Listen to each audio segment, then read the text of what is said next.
Hello, BBs. It's me, Marjan Carlos, your host and favorite auntie, and you are listening to your favorite auntie show brought to you by Cash App. We're a new kind of advice show that you actually listen to, not as authoritarian as your mother or as infantilizing as your big sis. Think of me as your virtual confidant. Today, we're talking to stylist extraordinaire, Kyle Liu. She's the visionary behind Travis Scott and Solange's style and is the new Gia Borghini editor in residence. She's a longtime YFA fan too, and I'm so excited to get into a convo on fashion, style, her big break, family, celebrity styling, and so much more. So let's get into it, shall we?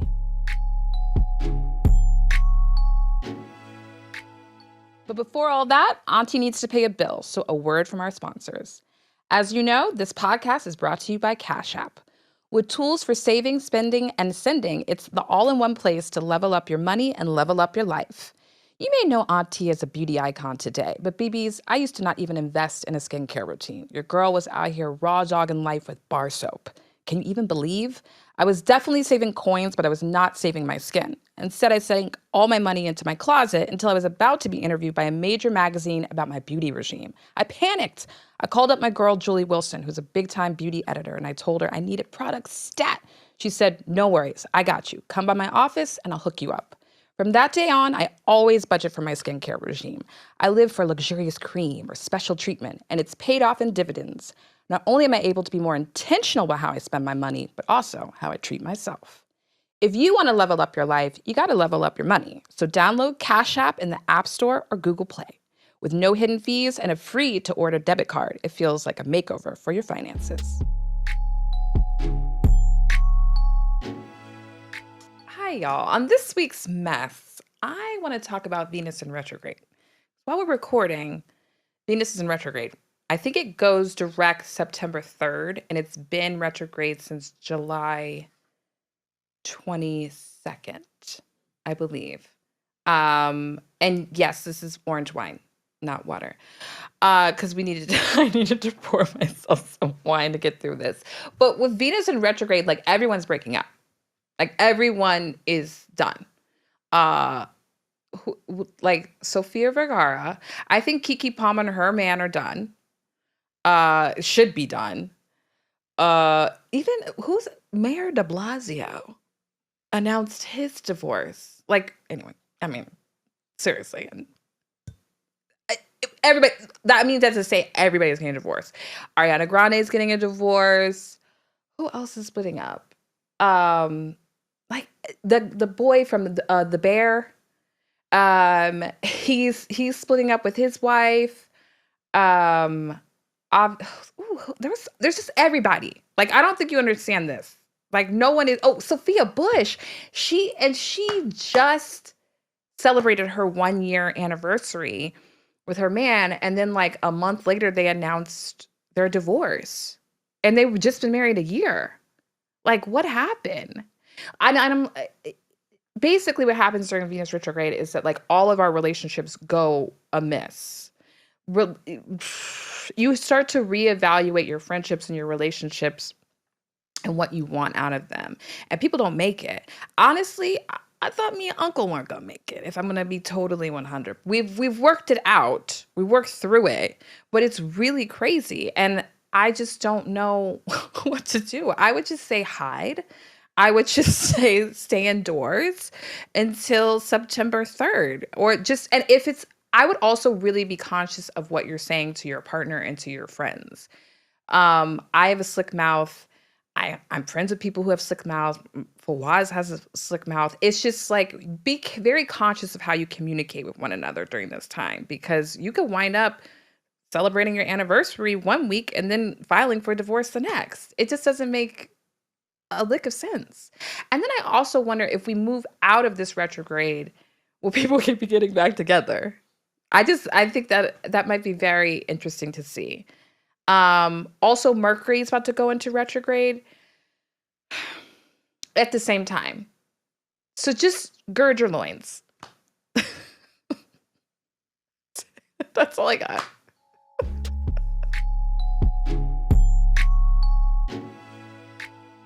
Today, I'm sitting down with stylist extraordinaire Kyle Liu. Kyle Liu is a wardrobe stylist, fashion consultant, and designer.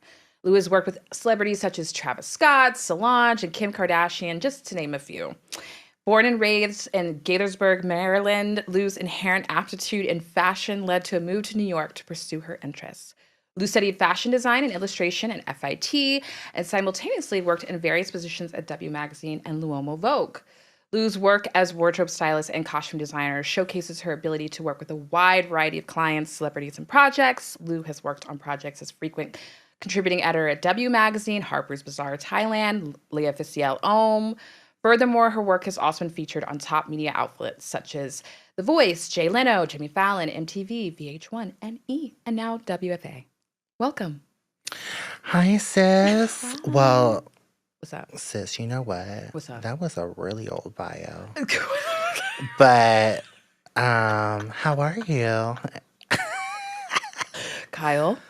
I didn't read my email, so I didn't. Okay. That was like a bio from like 2010. Well, girl, I asked for an updated bio. I really didn't. I'm off duty, so I only saw the first top of your email. And I was like, yeah, I'll be here. I didn't see the bio part. How about this? How about you tell our listeners who you are? Like, in your own words. I know who you are, but like, if the girlies at home don't. Yeah, well, I'm a stylist, costume designer, and I am a consultant. Period.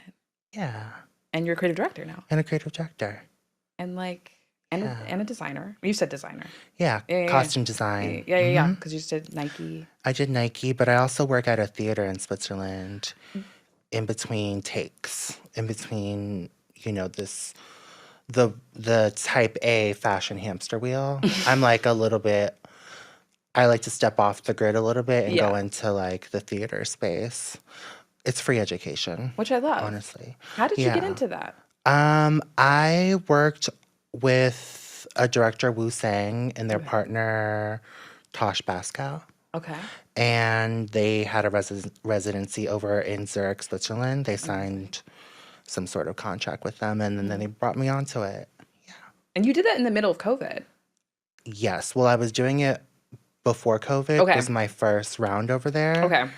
And then COVID happened. Mm-hmm. I was actually in Switzerland, and my sister was like sending me like what articles like, you need to get out of Switzerland now. Right. And I was like, girl, this can't be real. And they like sent us like a Amber Alert. That was like, what did it say? all Americans need to like flee the countries that you are in. So I got on a flight back to, I remember I was working on shooting Bambi for Essence. We were like prepping a shoot with her. Okay. While I was there, and I was like fully doing the requests and stuff. And then they were like, COVID. And I was like, what is that? Little did we know. We knew nothing. We knew nothing. When did you come back at like March 12th? Yeah. Yeah. Exactly. Yeah. It was like, as soon as we got the notice, it was like, get on the plane. Go. Yeah. That's wild. Mm-hmm. Well, I mean, I'm glad you're here now with us. Yeah, I'm survivors. You were a survivor. I'm actually really happy you're here because we've talked about this for a long time. Mm-hmm. Having you on. Yes. And like, because when we were on live, I would see you in the live, and I'd be like, wait, why does Kyle Lewis, someone who's so fucking cool, know about my show and watching me speak into the ether? And I was like, wait, what is this? Well, I just like always, you wore this one dress that I really wanted. It was like, what dress? I think it was like J.W. Anderson. It was like a sage green dress, and it had like polka dots on it. Like, oh, yes. And I was like, who is this? Like, I'm obsessed with her. I was like, she has the best style ever. And then that's how I found out about the podcast. Oh my God. And then you had Patia on during the pandemic, and I know Patia. And so, yeah, it just all worked out. And then we had we had a dinner, like a fashion dinner, and we sat next to each other and we started chit-chatting. And I was like, this is my kind of girl. No, same. Yeah. Because I came into that dinner and I was late and I did not want to be there. Mm-hmm. And I just feel like sometimes when I come into like fashion spaces, it can be very grating. Yeah. On your self-esteem, on your anxiety, whatever. It can be very triggering. And always seem to find someone who I actually really enjoy talking to because I do not like small talk. Yeah. And that is what fashion Well, dinners first are. of all, they put us at the table that made no sense for us. No, it didn't make any sense for us. We were the ends of the We bookshelves. were the ends. We were at ends. We are. But that was good though, so we could talk shit. You know, we really did in the corner. We really did talk shit.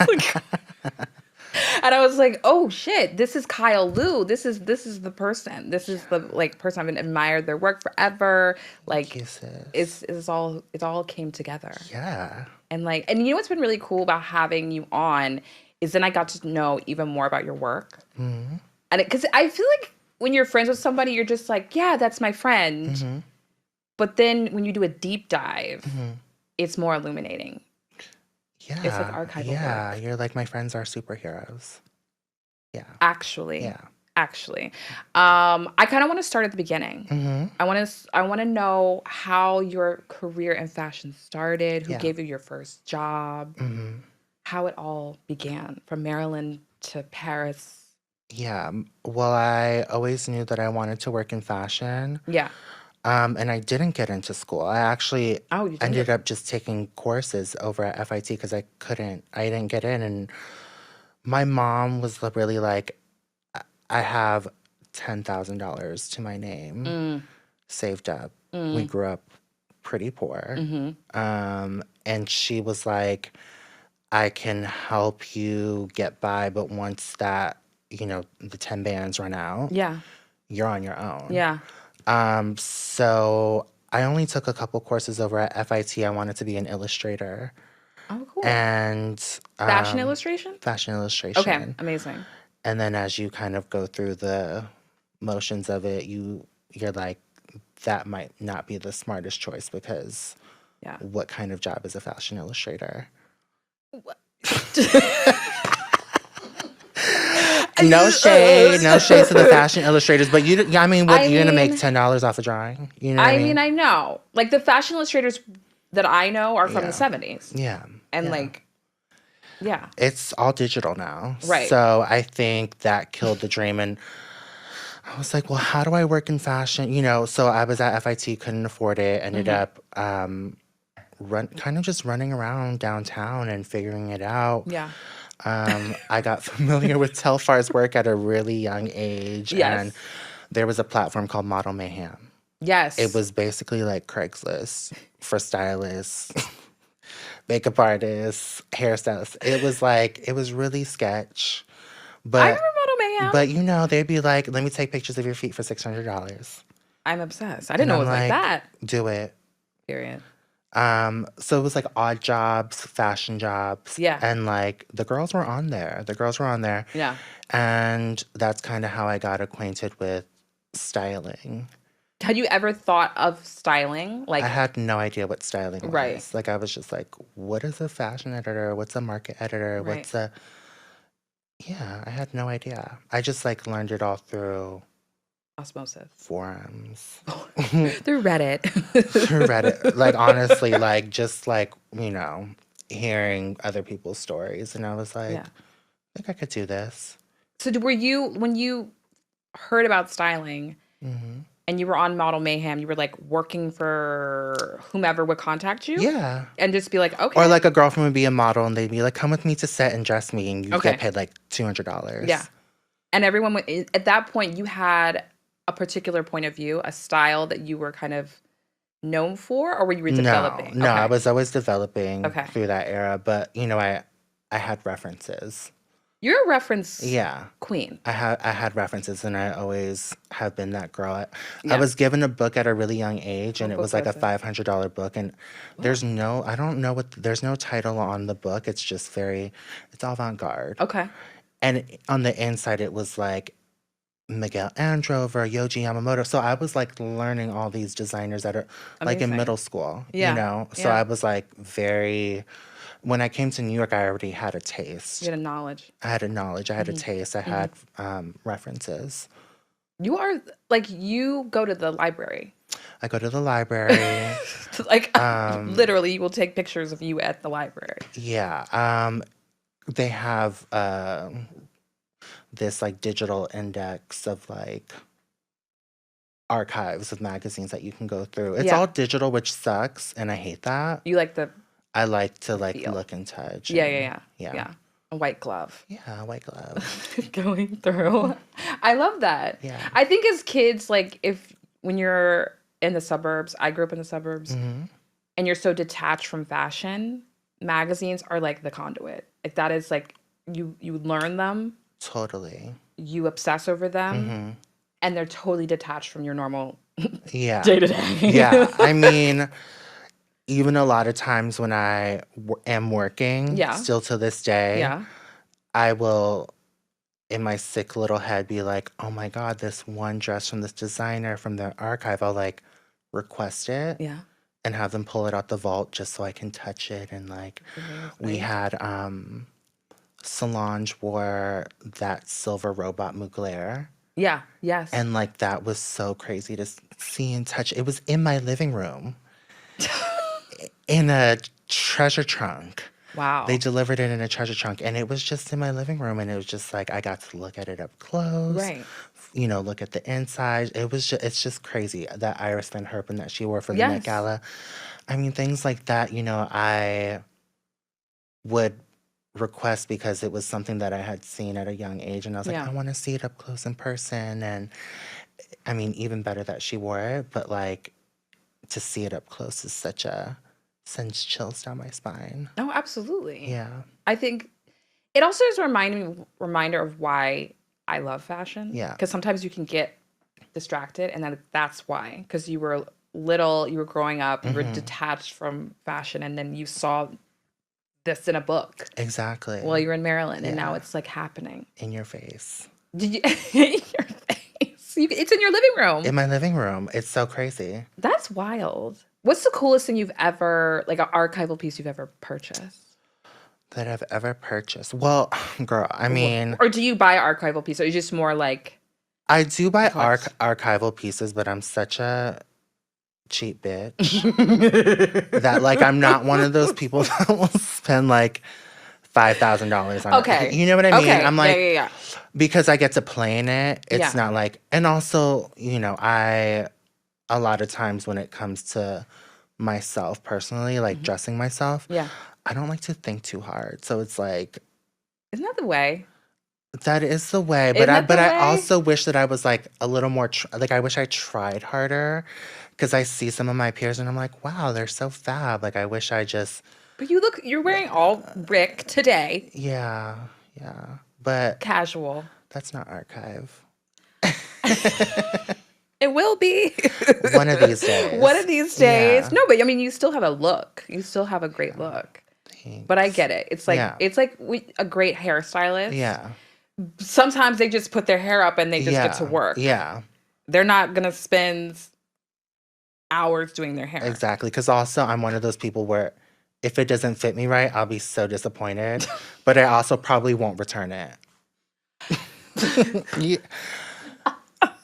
I mean, I like hate shipping shit out. So I do too. I'm also like, oh, that was £5, but I just go to the tailor. But what if it's like really fugly? You know what I mean? Oh, in that case, I get what you're saying. Then I just send it to what's up, St. Mary's clothing drive. You're nicer than me, because they will sit in my closet and I'm like, she'll work one of these days. I just can't do it anymore, because like now I have 2 closets, but they're like one's like built in, and then my boyfriend made me a closet, and it's getting it to be a problem. Yeah. What's your closet like? What's your closet like? Well, I just got rid of 4 bags of clothes. Okay. And my sister were like purging. Well, why didn't you tell me? That should have been a clothing sale. I mean, and I was like, oh, I could either... Fuck. I was like, I'm so over Beacon's closet. I'm so over... I'm so over. Sorry. But I was like, whoever wants this... Like, girl, I was like, put it by our little incinerator. And I put a note and I was like... In the lobby? Yes, and I was like, designer clothes, like brand new with tags on it. I do that a lot. Yeah. I do that with beauty products. Yeah. In my lobby. I'm just like, here. We could sense a lot of shit. But then I'm like, then I just like felt bad because I was just like throwing away shit that had tags on it. I called a friend. I said, bitch, do you want to make some money and take this to Beacons? You can have every last penny from this sale. I mean, that's what's up. Yeah. You're a generous queen. I'm very generous. I appreciate that. Yeah. But next time, call me. I will. Okay. But you have cuter stuff than what was in that trash bag. I don't know. I would love to go shopping with you or something one day. I feel like that would be a moment. I'm the worst person to shop. Why? Are you an enabler? I'm an enabler. Okay. And I will convince you. Yeah. To buy the shits, you know? And then people call me the next day and they're like, real story. Why did you make me spend $10,000 on a jacket? I was like, bitch. I asked you if you wish. First of all, bitch, I always ask the budget, okay? Before we start swiping. Listen, you're not gonna have to worry about that with me. Just so you know that. But yeah, I get it. You're that friend. Yeah. You're that friend. But I mean, that's also your job. It's my job. And so, like, as a personal stylist versus an editorial stylist, which do you prefer? I like the editorial space. Yeah. Yeah, and I think I've moved a lot more into that space this year, kind of. Yeah. Yeah. Away from the personal styling. Yeah. Yeah. Yeah. It's more creative. It's more creative. And it's like... I think I still had a lot to say through the editorial space that I didn't get to say. Yeah. Through personal styling. So I kind of shifted focus and yeah, I like it. You've done beautiful work. Thank you. It's really amazing. I feel like... Do you feel like you're getting the opportunities that you I think it's getting deserve? there. Yeah. I think when I first came into the industry, it was a lot of wait your turn, pay your dues. But then I'm like, hold on, bitch. How did 5 of these hosts skip ahead of me and, you know, they didn't pay their dues? You have a big problem with that, so too. I'm like, do I feel like the opportunities are coming in? Sure, yeah, they're always coming in. I feel like you're booked all the time. Yeah, I'm a workaholic. Yeah. But, you know, I think, yeah, I work all the time, but it's not like, again, I took some time off after I got back from Paris because I was like, I've been working since I was 16, like hustling since I was 16, but also hustling because I was like always scared of being broke. Period. You know. Is that like a trauma, like a trigger? It's a triggering trauma. Yeah. Like my sister has told me to work at the strip club in the middle of my career, and we're fully going at it, and she's like, you have too much downtime, and I'm like, girl, but I like work so much, and she's like, you should go be a cocktail waitress at the strip club, and I was like, so both of y'all have it. Maybe it's like a trigger point. It's like we have to have multiple streams of revenue coming in. Yeah, I get it.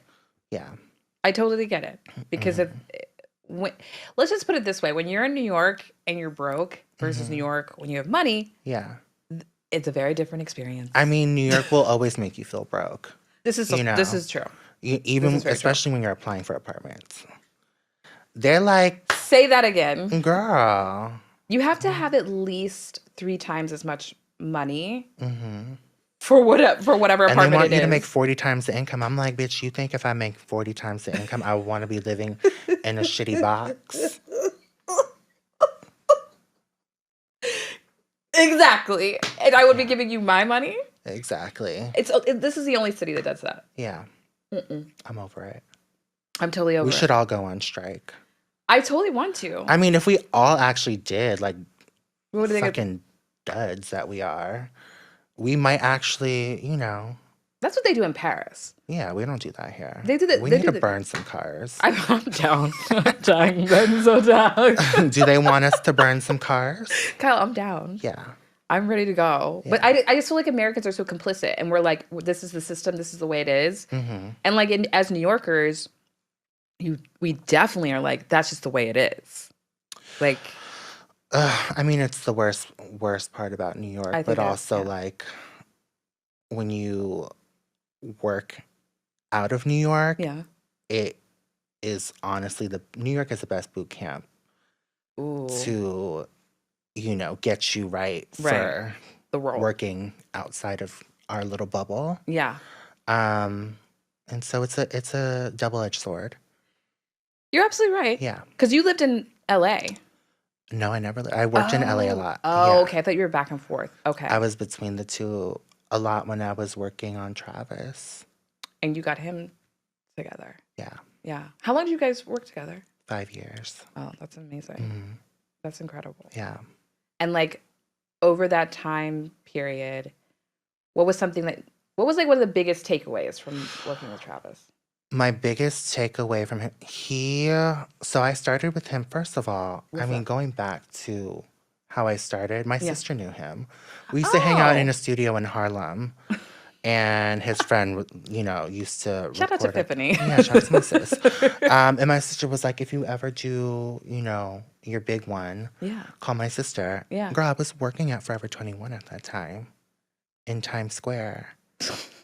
Like, 13 hours, $13 an hour. What year was that? 2010. Wow. Yeah. That's incredible. Mm-hmm. That's a true New York story. Yeah. And he called me, and they were like, get on a plane. He's shooting his first music video. Wow. And that was that. I never worked a, retail job after that. But Thank God. the biggest takeaway, Travis, I mean, as manic as people perceive him to be, and as like egotistical, I think he had such a clear vision, and he never stood down from it. He always was that, whatever he was trying to do at that time, he saw through and never wavered. It was always 10 toes down. This is my vision. Get with it or get lost. And I really appreciated that.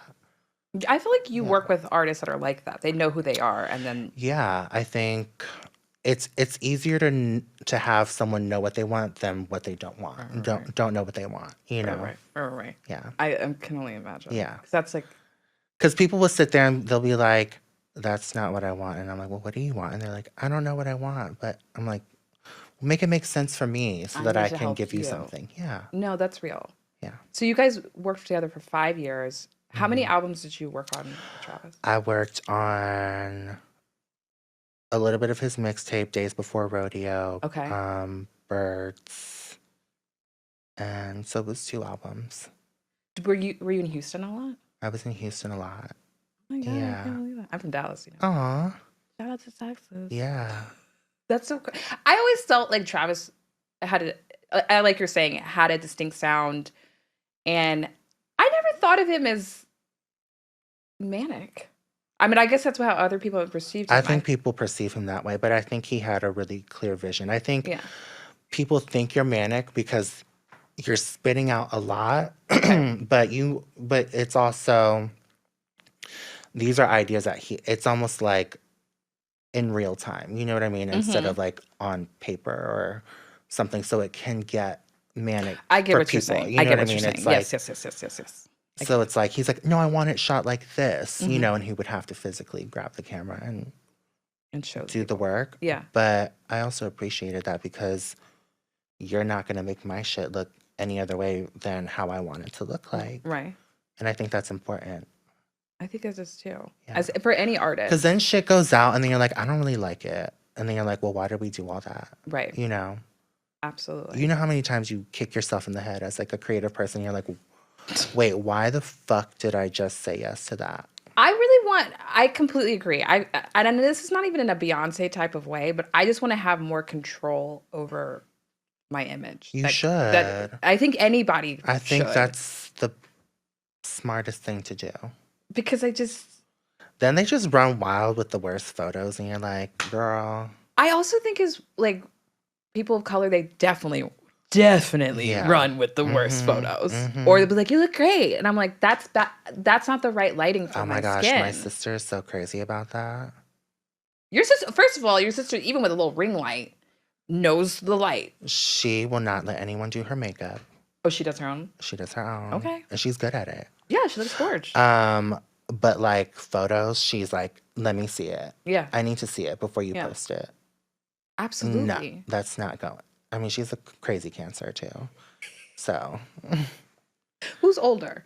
I'm older. I can't believe this. That's so crazy. You guys were born 11 months apart. Mm-hmm. I really love, sorry, this is like jumping, but I just really love your relationship with your sister and your mom. Aww, on Instagram, from what I can see, it just seems like the tightest knit. Yeah, we have the best time. I mean, you know, my mom's a fashion girl. She's gorgeous. Gets it. She gets it. She's gorgeous girl. Fully let us. I think there was a time where she, you know, when you get to a certain age and your parents are no longer trying to beat your ass. Oops. They're like, well, I can't, you know, so maybe we should just be friends. Listen, I'm still kind of waiting, but yeah. I think my mom got to a point, and she's always been supportive of our careers, and she gets it. You know, she knows her children are crazy. I think that's so important, though, because I think sometimes if you don't have that type of support, you can hold yourself back. I feel like sometimes I've held myself back because I don't want to. What if my parents don't get this, or my family doesn't get this, or whatever? But it's like, no. Yeah. You only have one life to live. Yeah. And I think as a parent of a creative person, you have to let your kid. Yeah, totally. Go. My mom was like, she was like, she knew I wanted to get into fashion at a really young age. And she was like, well, what do you want to do? And I was like, I want to be an illustrator. She's like, well, you're not going to make any money. And she's like, and you're probably only going to get famous when you die. What's your mom's name? Lily. A word. I was like, oh, so fashion design? Yeah. And now it's come full circle. Yeah.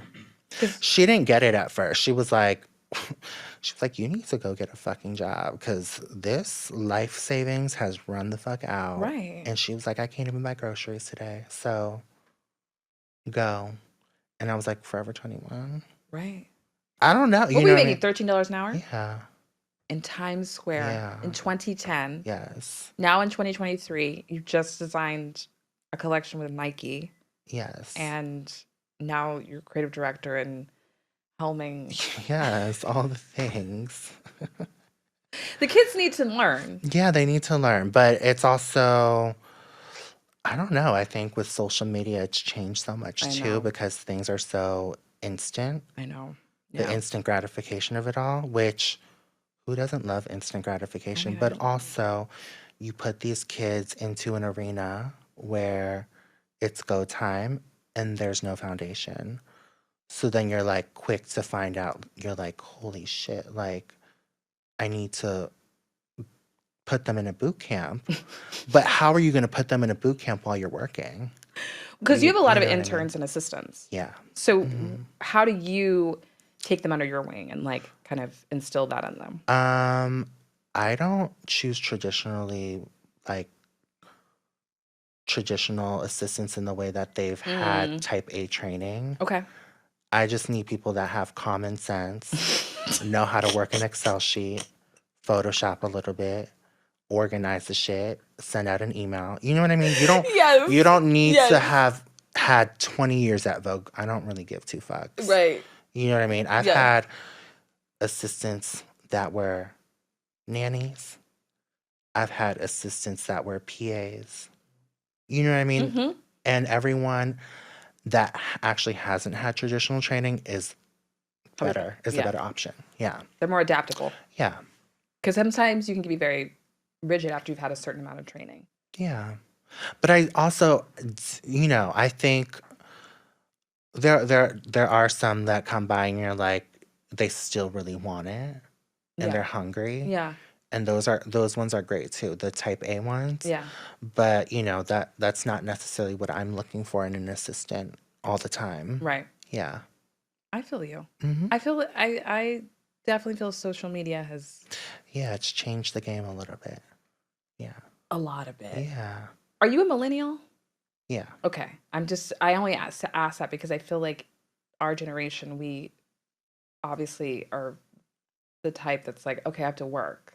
Millennials, anyone after 90s, right? Yeah, it's like 90. I think the cutoff is like 94. Okay, yeah. Like 96. Yeah.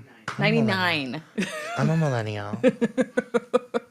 No, I'm an elder millennial, but yeah, I find that there's a distinct difference, and which is okay because sometimes I'm like Gen Z probably has it right in some ways. They have more boundaries. There's a formula that they have, and it's What's that? I don't know what it is. They do. There is a formula that they have caught on to. It's just like how we had MySpace and we know how to like code layouts and stuff. Like that was our brain. Yeah. Their brain is on a different algorithm. It is. So they are understanding certain pockets that we are not used to, and I feel like old all the time. Yeah. But I just do. I'm like, yeah. But I'm only 40. But I feel like, what the fuck? I mean, you're not, but I feel like that.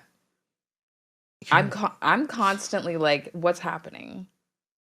But what is happening? Well, like,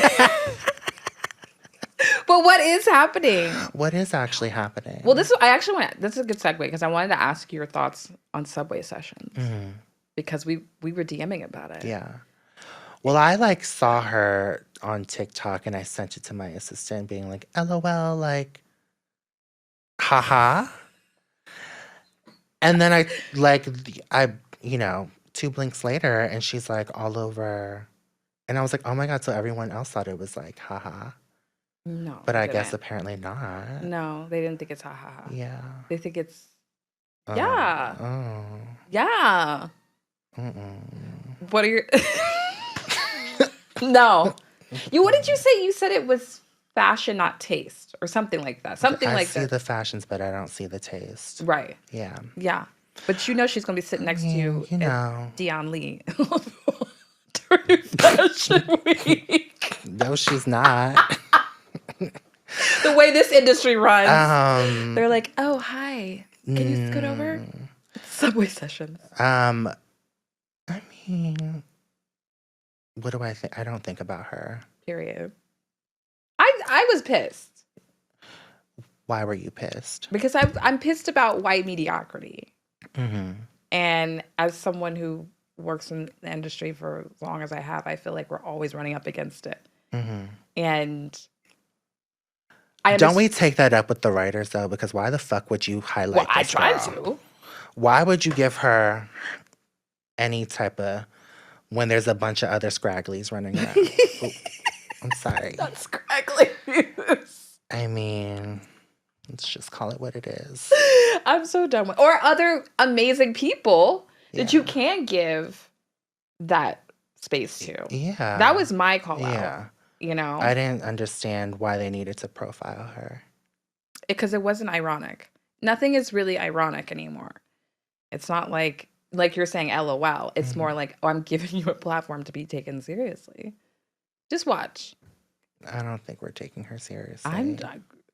We will have this conversation next year. Okay. And we'll see what this little girl is. Well, thank you for her efforts of saving the planet because the way that she has bought up all those vintage scraps and has pieced it together, she's definitely saved us some carbon footprints.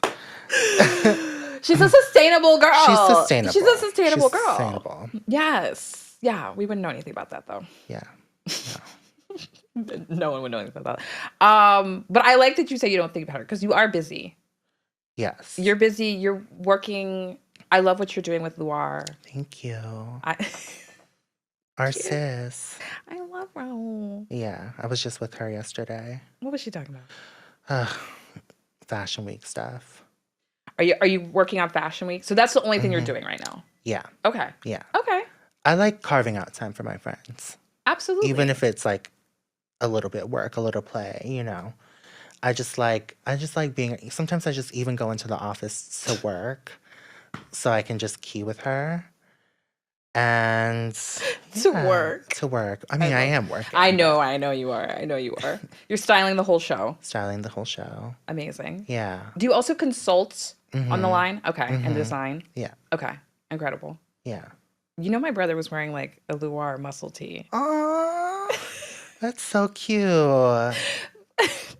But my brother has an office down the hall from them. And I was like, wait a minute. Yeah. That's Marjan's brother. I like ran back into Raul's office. I was like, Raul, like, did you know Marjan's brother's down? Like, he's like, what? Like, what? I'm like, oh, you're such a granny. Yes. But then they became friends. Oh, they're friends now? They became friendly and I love y'all that. gave him some stuff. That's cool. I was like, I love. That's so cool. I live. But no, I love the brand and I love to support as well. Like I loved after the show. When was that? That was last September. I saw you after the show outside, and I was talking about the references, and you were like, "It's Ralph Lauren." Yeah. It's Donna Karan. Yeah, it's Mary J. It's Beyonce. Yeah. Yeah. We had a lot of references. Drug dealer's girlfriend, dealer. A drug dealer's girlfriend. Yeah. It's a vibe. It's a vibe. She's a star. Yeah. She figured it out. And she's always laced. Always laced. Head to toe. Labels, furs. Hair's done. Nails are done. Yeah. Yeah. We love that reference. I do too. Yeah. I definitely like imagine that girl, and I remember as a kid being like, "Oh, that girl's like always beautiful." Always. Little did I know. Always. It's a secret. Yeah, but it's like, you know, the full fantasy. It is. Yeah. Which is what Luar gives. Absolutely. Yeah. And then let's just talk a little bit about your creative director role, because I have to like wrap this up, which is annoying. Already? Girl, I know.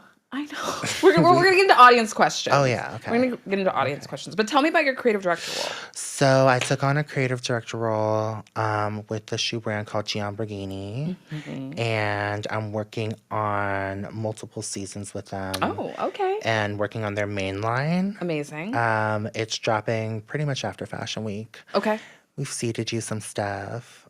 I have this drug dealer girlfriend, thigh-high boot, that's like black, like snakeskin. It's so beautiful. That's mine?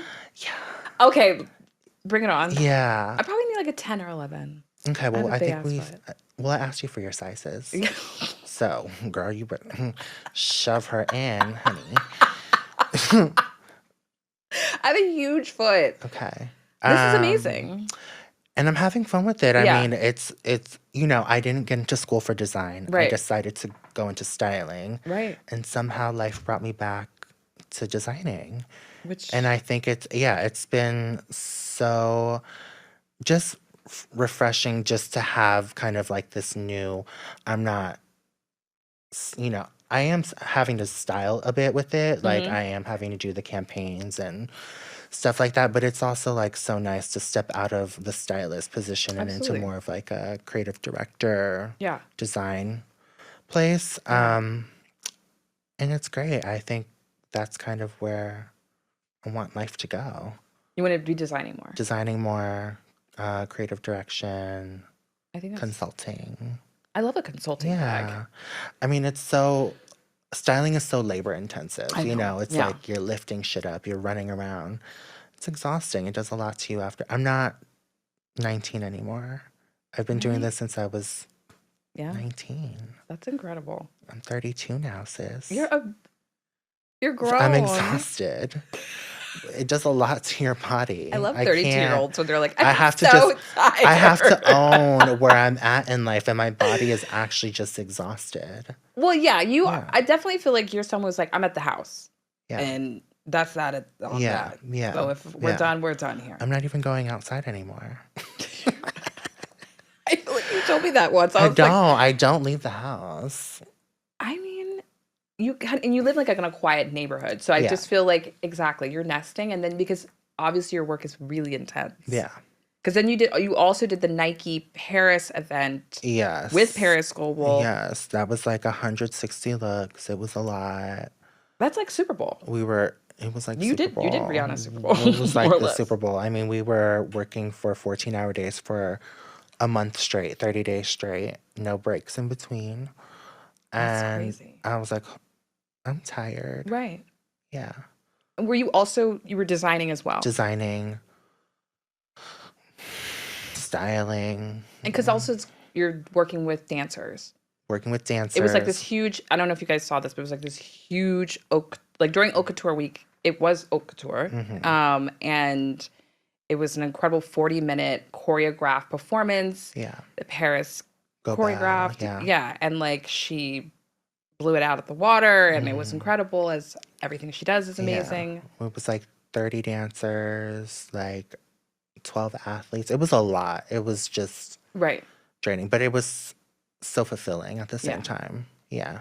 It looked like it must have been. It was like the project of a lifetime. It was so much fun. Right. Yeah. I actually had the best time doing it. I can only imagine. Yeah. I got to bring my dream team. I had like 12 assistants with me. Wow. That came in from all over the world. One of my assistants left her vacation from Vietnam to come to Paris to be with me and then went back to Vietnam. So, wow. Yeah. You know I'm a good boss if someone leaves their vacation. I could definitely see being a good boss. To come work. I feel like you're... Okay, like who the fuck is going to leave vacation to work and then go back on vacation? Yeah, no. Yeah, no. Not at this point in my life. No, I get that. Yeah. I can definitely see you being an incredible boss. Yeah. Because you're just like... I'm motherly. Yes. Yeah.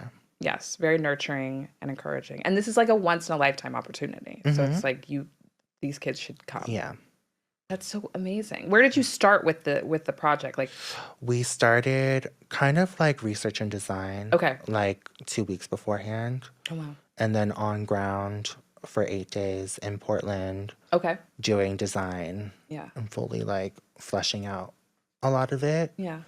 And then the rest in Paris. Were you like nerding out because of the archives? Or did you go through the Nike archives? What archives? Oh, I thought you went through like Nike archives. All original. All original. I thought maybe they let you into the archives or something. No. It's up here. Yeah. That's beautiful. It looks amazing. Thank you, sis. Wait, when is it? When is it going to be? Is it available now or no? I don't know what they're doing with the rollout, but I think they said they're going to drop it on YouTube. Okay. I don't know. Well, can I buy it? The stuff? Yeah. That we made? Yeah. No, it was one-offs.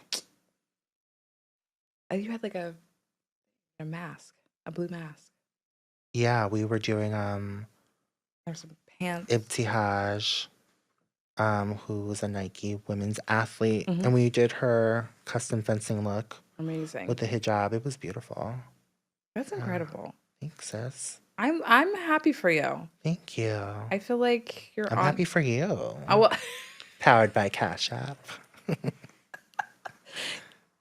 We're our sponsors. Listen, we're all trying to go after our work, our gigs, our bags. I'm so happy for you. Thank you. It's just been, it's been a hustle. I worked in retail. I made $10, $11 an hour. Work in the middle of Tribeca or whatever. So glad we're not there now. I'm so glad. What's the worst gig that you ever had? The worst gig? I think it always comes down to how chaotic the production is. Okay. You know? Yeah. You don't name names, but if you want to, you can. There's just a lot of really crazy ones. But I mean, I think whenever a client, I did this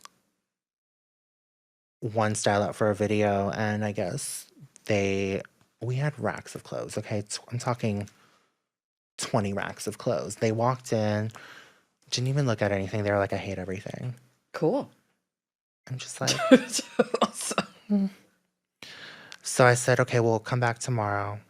I'll get some more things. Yeah. I told my assistants, dim the lights, rearrange the racks, feng shui the room.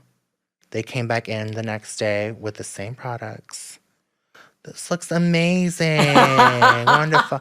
I mean, shit like that. Shit just, troubleshooting. Figuring out how to troubleshoot, Oh my God. is always like, I'm a creative person. So like troubleshooting is like one of my biggest specialties. Yeah. And that was just like one of those days. I love that so When you're much. like, holy shit, like, well, what am I if I have 20 racks of options, this has to be everything under the sun. You haven't seen anything. I'm like, I'm gonna feng shui the room. It's like a technique of mine. I love that. Yeah, feng I'll shui be the using room. that. Yeah. I don't know how I'm gonna do that, but I'm gonna use that somehow. I tell Raul to do it all the time. He's like stressed. I'm like, just feng shui the room. You have to have everything against the wall and have an open space in the middle so that you can flow around the room really nicely and freely. When you're looking around. Because it is, I won't lie, like when you go into a room full of options, your brain can melt, right? And like, even if you have a vision. Yeah. So I get that. But I also understand like humans, including us, can be so complex. And it's like, I don't know. I think I work really well under pressure and I never have meltdowns, ever. You seem like you have grace under fire. I never have meltdowns. People are like, you're so calm when you work. And I'm like, yes, like I also understand like the human like brain is so many layers to it. And it's like they might have an off day and I'm like, that's okay. Because if I was in their shoe, I might have done the same thing, you know? No, it's a lot of psychology to work in. You're working with humans. Yeah. At the end of the day, celebrity or not, they're humans. Yeah. Even your parents. Even my parents. Are humans. Yes. They're going to fuck up. We're going to fuck up too. Exactly. So. That's a word. It's a part of the job, Yes. Yeah. I am curious about kind of some of your experiences with pretty big celebs. Like, what was it like working with Kim K and like the psychology of working with someone like that who is a human, but also like a persona? Well, she's special because she really trusted me and was like really open to suggestions. She was willing to try on anything, was like down for it. She was really chill. And I liked working with her because she is not, she'll give everything a try. And I think that's the most important thing. But also she was handling business at the same time, while she was putting on a shoe. And I was like, wow, she's fab. Like, I like Kim, I think people can shit on her all day, but she's doing what anybody else would do with that coin, that time, that, she's, if we had those opportunities, sure, I'm sure we would, possibly be working the same way as her. What I mean, are we going to be mad that she like is living her full fantasy? We would all be living the full fantasy. I would definitely be living. I would be a lawyer too. Yeah, let's not sit here and play like we wouldn't have the car that matches her nail polish, that matches her shoe. Like we all just might be that girl. We're fashion girls. Like, would I turn my house into a store? Maybe my closet into a store. Yeah, it looks very merged. Yeah. I liked working with her. I'm sure. I mean, that's like I just feel like also her proportions. Yeah. And finding the right thing. Yeah. That's also really interesting too. And like an interesting challenge. Mm-hmm. Because I think fashion is just like, is unforgiving to anyone with a slight curve. She Like, she's like, I'm a chameleon. Like, I'll fit into anything. Oh, wow. Like, Shapeshifter. And she literally did. She was like, I don't need tailoring at all. And she didn't. She fit into everything perfectly. No, I swear to God. I believe you. Yeah. I totally believe you. Yeah. I just like, I'm thinking about Marilyn Monroe, but that's all. Oh, the dress. The dress. That ripped?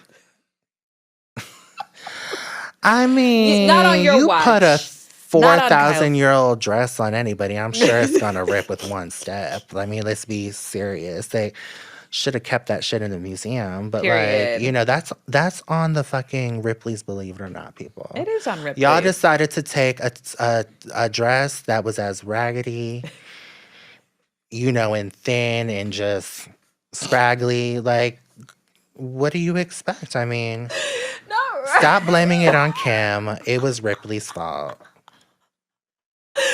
You heard it here first. Okay. I mean, I've seen the close-ups. It was literally like my like childhood stuffed animal, like just like sheer thin. Like, let it go. I love you. Yeah. You're amazing. Raggedy scraggly. Let's get into these audience questions because the kids have a lot of questions about some stuff. Hold on. Courtney's coming. Okay. Courtney. You're a mess. That's your childhood. Yes, La Vanilla. La Vanilla. Yeah, La Vanilla. What was it, a teddy bear? No, she's a poodle. Poodle. Your mom's dogs. Angel and Lola. Aww. They're so cute. They're very cute. Okay, so let's get into these audience questions. Wait, let's go up because I already asked her that question. Oh, no. Actually, no. We'll start there. Let me start this over again. So let's get into these audience questions. Kevin LeBlanc. Shout out to Kevin LeBlanc from Elle. Hi, Kevin. Hi, Kevin. What was her first big Mama, I Made It moment? Probably seeing stuff that I worked on in Times Square. Oh, because it was so meta. It was like on that like TRL building where there was like flashing videos. Yeah. I like worked on a video and it like played and I like went and watched. What video was it? It was like a Tink video that I did way back when. You did? Her 1 in a Million video. She sampled Aaliyah. Yeah. Probably that, and it was so funny because I just like went to go watch it in Times Square. Yeah. And I look behind me, and she's standing behind with the whole audience watching it, the thing. But I like watched it from afar. Like I even watched her watching it. Yeah. But she didn't know I was there. That was like, you know, seeing anything in Times Square, I think for the first time that you've worked on is like always surreal. It's surreal, yeah. And you had worked there. And I had worked across the street at Forever 21, girl, when they tried to make me move a whole ass taxi cab in the store. There was like a taxi cab display in the store. Okay. And they were like, who wants to move it, bitch? And they all looked at me and I was like, you got the wrong one. I'm not moving a taxi cab. I said, I'm not moving a big ass taxi cab, honey. No. How did you even get it in the door to begin with?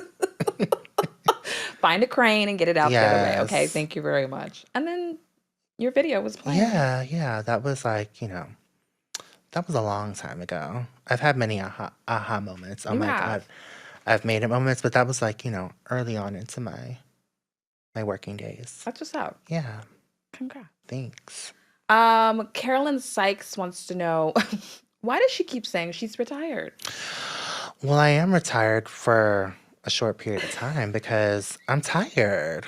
Like, I've been working since I was 19 doing this hustle, maybe even before that. And it's exhausting on the body. And I think a lot of times we're so obsessed with topping each other, ourselves, the industry, and it's not healthy. It isn't. No, it's not. You know, I think it took me so many years to even realize that because, you just are in such unhealthy competition with the world and yourself, and sometimes you got to take a break, you know. Do you feel like you're more in competition with yourself now All the or with other? time. Yeah. All the time. Yeah. Yeah. You're hard on yourself? I'm so hard on myself. Really? Yeah. Are you like, Kyle, you're not doing enough? Like, or I'll look back at things that I've done 100 times when it comes out, and I'm like, I should have done this. I could have done this. This could have been better. You know, that whole bit. I hate it. It's the worst. It is. It's a thief. Mm-hmm. It can destroy all Yeah. the joy in what you do. Yeah. In this retired moment, are you reflecting on like all the amazing things you've done? I think right now it's about editing out things. Okay. And no longer feeling like you need to take everything on. It can just be like a very edited, tightly curated. You're at that point. Yeah. And that's a huge achievement. Yeah. Because most people feel like they need to take everything. But that's also like survivor mode too. Like having to take on everything because you're like, I need every penny. Until that tax thing hits, and then you're like, wait. I owe a lot of taxes this season. Yeah, exactly. Exactly. I think there should be a whole masterclass on that. Mm-hmm. They never tell people about that. No. I never learned that stuff when I was younger. No. Not at all. I just pay it and go. Exactly. Masturbate asked, what do you do in times of professional doubt? I think for me, you have to realize that everyone is always going to have professional doubt, no matter, if you're just starting out or if you're at the top. Humans, we're all the same. We're all going to have that professional doubt, I could have, should have, would have moment. Yeah. But I think it's about clearing the slate. I always tell my sister this. I'm like, if you're feeling overwhelmed by things that you feel like may have been like a misstep in your career or like you could have done more, I'm like, clear the slate. Tomorrow's a new day. Like, start fresh and just move forward. As long as you're moving and as long as your wheels are turning, at your own pace. It doesn't have to be a fast pace. Then you're doing the right thing. Just keep moving forward and just clear the slate. Tomorrow's a new day. No one's going to remember things. You know what I mean? That's true. Also, it's like if you hate things that you maybe have worked on, you don't have to post it. People don't know you worked on it if you don't post it. And that's the most fortunate and unfortunate thing of social media is like, our brain is like so confined to like this little box. It's like if it's not posted on social media, like they'll never know you worked on it. Which is a good thing. Yeah, don't post it. Whatever. Pay it dust. That's how I feel when people capture me wrong. Yeah, pay it. Bitch, I'm not posting it. And don't tag me. Don't tag me.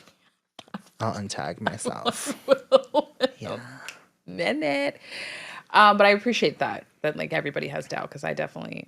Everyone has it. It's like, I think you just have to get past that idea of like, I'm such a fuck up. Like, nah, sis, everyone's fucked up. It's a journey. Yeah, it's a journey. I will say that much. Yeah. It's a real journey for me to come to that point. But La Vie Chula? La Vie Chula? Chula. Chula. Okay. Que chula. How do her and Solange come together to create these iconic looks? Solange is already iconic. But she has such clear direction, so it's very easy to like work within her space, and then I just expand a little bit outside of it, Like I'm like, this could live in her world, or like maybe she should try. Sometimes it'll be like a bit of a mystery card, and I'm like, I think this could work for her. A lot of times, the mystery card is what she goes with. Yeah. But I'll build in her world. I don't, her vision is so clear. I don't try to steer it because it's so to the point. I like that. Yeah. To live in her world. Or build in her world. Build in her world, yeah. I like that a lot. That's what's up. Yay, Maya Maya asks, any looks that didn't make the cut in When I Get Home that you wish we got to see? That was such a blur too, because we worked on it for like a month and a half. Right. And it was like 24, 40 racks of clothes. It was a lot. It was so much. I mean, we had some really fab, like, oh yeah, actually I do know. Yeah. So one of my favorite shows growing up was Sean John, his like couture collection. He did like a men's collection. In Paris? Here in New York.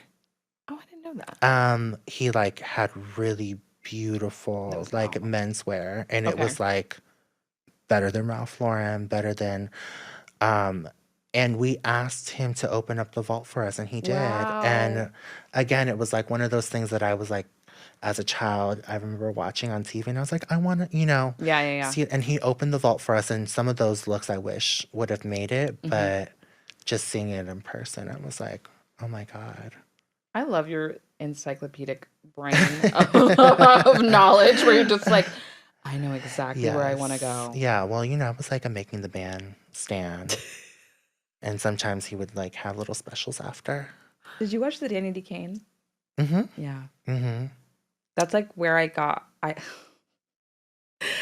what does they say? This is the reality of Danny D. Kane. Oh. Do you remember when she said that? Yes, yes. And I say that all the time now. Like, this is the reality of Danny D. Kane. Yeah. Which means to say this is what's actually happening. Every time I look for assistance on Instagram, I like post Lorianne Gibson.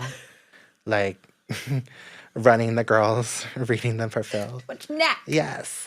You're in my ear, Taquita. She was riding that bitch so hard. She didn't have to go that hard. Alone. Leave her alone. She was different. But that's amazing that you pulled from that moment to meet you over in that moment. Yeah, because it fit the world too. Yeah. Mm-hmm. I'm Googling this when we're done. What inspirations did you draw from for some of the looks in Solange's When I Get Home? A lot of people had When I Get Home questions. Yeah. It was Solange's vision, so I really just elaborated on it. It wasn't like it came from me. But again, a lot of the stuff that I was inspired by came from that book from when I was a child. You still have it? I still have it. And so I was able to pull out a lot of the archive, like avant-garde pieces, Yoji, Comb, everything you can think of was on set with us. What was the breastplate on the cover? That was like glass or something? Resin? It was resin. Okay. I can't remember the designer's name. Okay. Sorry. It's okay. It was a long time ago. Listen, I get it. It was I just remember that because it was incredible. Favorite looks in When I Get Home? God.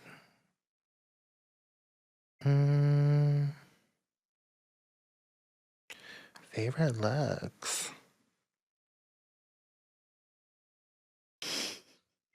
She's like, all of it. There's a lot. Yeah.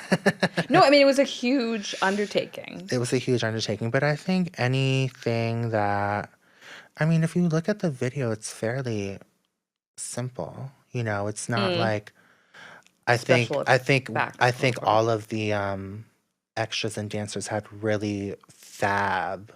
They were the ones that were wearing the designer stuff. We had like the Craig Green with the Montclair collaboration that was in it. It was like these beautiful sculptural like puffer jackets. And then we had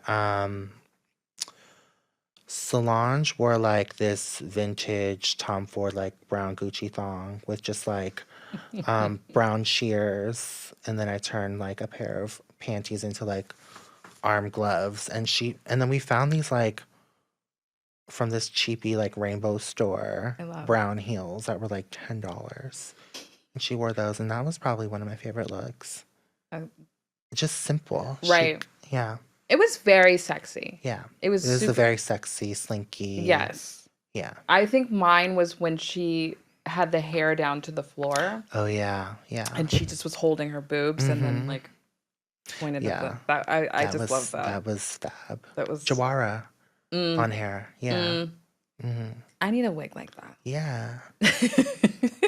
I am curious, so when you do month-long projects like that, because that's like we've already talked about 2 of them today. Like, how do you stay, I don't know, just level? How do you stay balanced? How do you, like, stay right and not I just love my team that I work with, and, like, it's always giggles. And so, like, no matter what we're, like, miserable, but we're, like, laughing through the whole thing. Yeah. So, you know. We're miserable. Yeah. Yeah. I get it. Yeah. I get that. Well, that's amazing because I think I would be in the hospital. But DBS.NY wants to know what makes you happy. I think just being around friends and family. Yeah. Honestly. Like, I'm on my downtime, we could just be sitting in your living room with the TV on. You're that girl. I'm like, you can be on your phone and I can already tell. Looking through the books in your living room. Yeah. I'm just very low key. And, like, I like to spend my time just kind of doing pedestrian things. Going to the movies. Okay, cute. Did you see Barbie? I did. What'd you think? I thought it was a beautiful production. I didn't really think it was like, I thought Life Size was fab. With Tyra Banks. Yeah. I mean, I thought that was a fab Justice for Life Size. Justice for Life Size. Yeah. I live for you. Yeah, I kind of agree with you. I thought it was kind of like the way that people were like it's amazing. I'm like, wait, this is the most generic storyline we could have ever had. Yes. I didn't think it was anything groundbreaking. But I completely agree. I thought like the production, the set design, the costumes were fab. All of that. They'll definitely be But I guess that's what the Barbie movie's about, right? Looks, sets. A little glam. lesson in there. Yeah. Birkenstocks. Yeah. Shout out to Birkenstocks. Yeah. They drag me for that because I wear Birkenstocks like every other week. I don't care. I did not care. I was like, fuck you. Stylistically, which film left the biggest impact on you? This is from Fried Platano. Shout out to Alvin. Ooh. I love like Suspiria and Holy Mountain and like, wait, which film are we really talking about? No. Are they just saying films in general? Whatever film. I'm like, I don't even know. Like Suspiria and like Holy Mountain and kind of anything like avant-garde and freaky. I love horror? Love horror. Okay. Movie. Okay. Yeah. Freaky. But those two probably left the biggest like marks in my brain. I don't know these films. What are they about? Holy Mountain is about like a witch and basically like it's more avant-garde. So it's like the storyline is kind of all over the place. You have to watch it. Okay. Did you watch that one movie with Joaquin Phoenix that just came out? Beau is Afraid? No. Okay. It's kind of avant-garde too. Okay. But like it's more of a visual. Like there's no really like story. There's no lines in the film. You know what I mean? Okay. Suspiria was good too. It was like about this ballerina who is like in Germany, I think. Okay. At this school, and the girls kind of get culty and witchy, and then she kind of goes crazy and manic in the ballet school. So kind of like Black Swanish. Kind of, yeah. Okay. Yeah. Like that. Mm-hmm. Okay. I'll look it up. Is it Criterion Collection or something? Yep. Mm-hmm. Taste. Yeah. Taste. Miss Woody, what job would you do again and again and again? Again and again and again.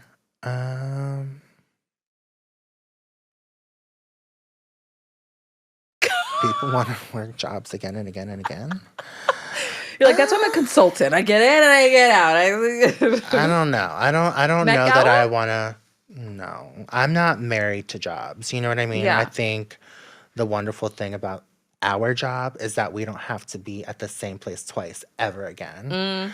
And I feel like I don't like to.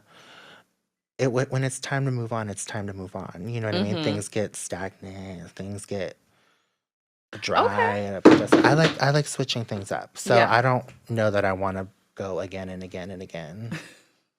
Sorry, sis. It's okay. Yeah. I mean, I'm like the queen of freelance. Yeah. But I mean, I think as long as you're in good company, you'd want to do the job again with the person. Yes. Yeah. This I would do again and again. Yeah, I'd do this again. Listen, period. What's the biggest paid job you've had from this one? You don't have to tell us the number. Now, sis, that's tacky to Miss ask. Woody wanted to know. You don't have to tell us. How do you even answer that question? Listen, I still do jobs that pay free $99. You know what I mean? Mm-hmm. I do jobs that pay 6 figures. I do jobs that pay 0 figures. Yeah. So, does that answer your question? Good for you. Like, seriously. Like, I just want to, Thanks, sis. No, I know how hard it is. Yeah. And, you've put in the work. Yeah. Amazing. Thanks. We should all be. Okay. What project did you feel true validation from? This is also from Miss Woody. True validation. She's a lot of... True validation.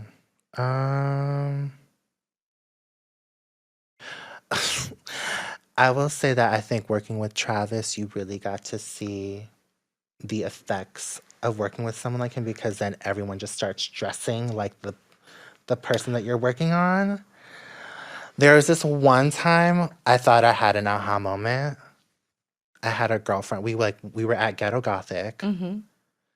She was like, I'm not talking to my crazy boyfriend. He's insane. I see someone walk into the club with this exact look that I put on Travis. And I was like, but how do you get the look? The video's not even out. Bitch, why did her boyfriend take the look from my house and wear it to the club? Oh my God. That was crazy. What did you do? Did you go up to him and be like, give me the fucking bitch, look back? You better call your man right now and tell him to take that shit off. What was it? It was actually the first video that I did. It was all this motocross gear that we had. It's that was ballsy. Not only ballsy, but it's But it's disrespectful. Listen, anytime you see your looks turn into a Halloween costume, that's validation. I love that. I fucking love that a lot. Yeah. Actually, someone wanted me to ask you about the Tiana Taylor earrings. Oh yeah. From the video, from the cover. Those were vintage earrings. I don't know who the designer was. Sorry. I just feel like that was a Halloween moment. Mm. That's incredible. I like that. Miss Woody has a lot of questions, but what's the biggest misconception about the industry? That it's changed. In what way?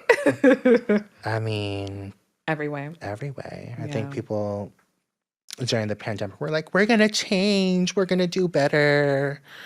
No, it's the same old two-step. It is. It's very much the same, sadly. Yeah. I feel like it's unfortunate. We really thought the girls were going to get it together. Do we have Stockholm syndrome? Munchausen syndrome. Exactly. Housewives. Remember Yolanda? Yes. I'm not. Yeah. Sorry. Just saying. What keeps an assistant on the team? I think Miss Woody wants a job. Miss Woody. Yeah. I mean, just get the job done. Yeah. You talked about it earlier. Just do it. You know what I mean? I'm here for a key on set, but also we're working. Yeah. Don't get too comfortable. Get comfortable, but don't get too comfortable. We're still working, and we have a job to do. I could see that being a delicate balance because you are very nurturing and fun. That people might be like, oh, whatever, and it's no. No. We're We're working. Yeah.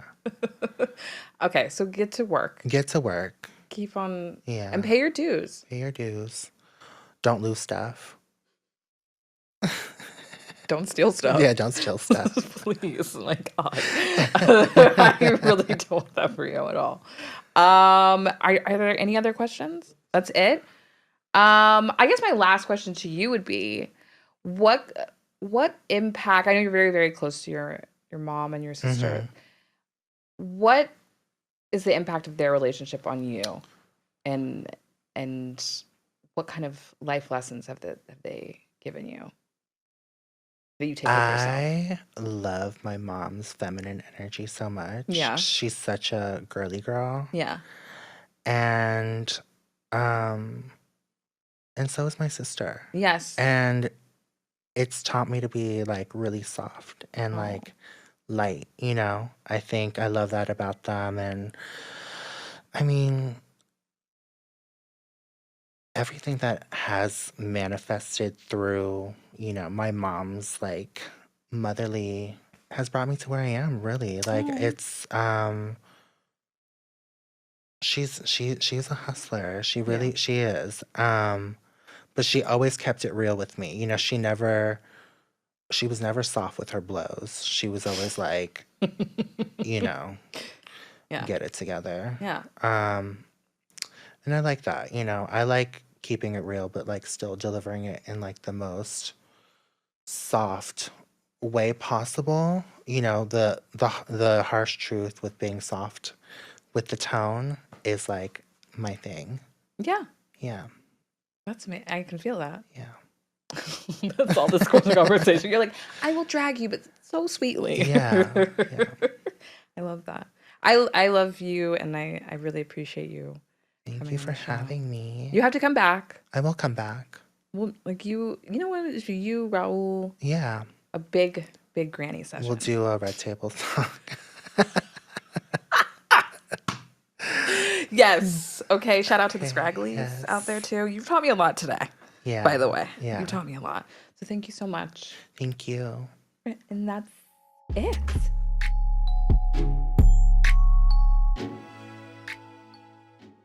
On this week's Ask Auntie, I have a question from Mohara Osman. She asks, how to connect with Black women and make new friends moving to New York in late 20s.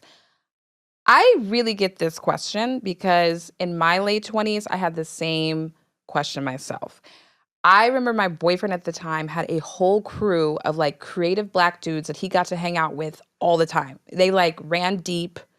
It was like 12, 15 of them, and they all did like cool collaborative work together. And I was so envious of that. I was like, oh my gosh, like, why can't I not meet the girlies? And I just remember really feeling low about it. But I also actively reached out to women that I thought were really cool and I wanted to work with or collaborate with in some type of way. And always tell people that if you want to meet like-minded people, it's definitely you need to pursue your passions and pursue the things that really interest you, because that's where you're going to meet the people that you vibe with. And so I don't know what your field of work is or what you want to be doing, but I would definitely gravitate towards those types of events or those types of circles, because that's where you're going to find people who are very like-minded. Also, I don't know how many times I've met good girlfriends on Instagram. Like low key, I am the queen of that. My boyfriend actually makes fun of me, but I've met tons of friends on Instagram. I just by chit chatting and then finally just being like, do you want to go get a drink? Do you want to go get dinner? Or we meet up at a party and I'm like, it's you. It's my like long lost pen pal. So don't ever underestimate that the girl that maybe you're DMing back and forth with can't be your friend in real life. You can definitely ask her out for a friend date. I love friend dates, and you get to know each other and you go from there. You kind of build a circle. But I also want to advise you against thinking that you need like a big gaggle of friends. Okay, you really only need a couple of good friends that you can depend on, because in this city, people are flaky. And that has nothing to do with you, and that has everything to do with the city. The city is for work, and that's why people come here. So sometimes their brain is on a different wavelength. They're like, I got to get this money. I got to get like wherever I want to be in life. So instead of trying to focus on getting like a whole crew of girls to run with, get focused on a group or a few girls you can really rely on. I think that's more important. So let's, go over this again. Pursue your passions, because you're going to find like-minded people. Don't underestimate the DMs. They're not only for, for potential booze to slide into. You can meet your best friends in the DMs. And rely on people who really are there and want to be consistent and want to be in your life. Not necessarily the number, but quality. Okay? Quality over quantity. So, there you go.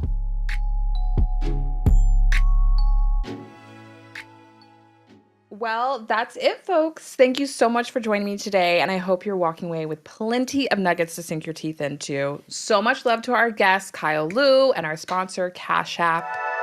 Your Favorite Auntie is produced by Narinda Eid, and our editing is provided by Full Court Studios. Until next time, Auntie sends her love.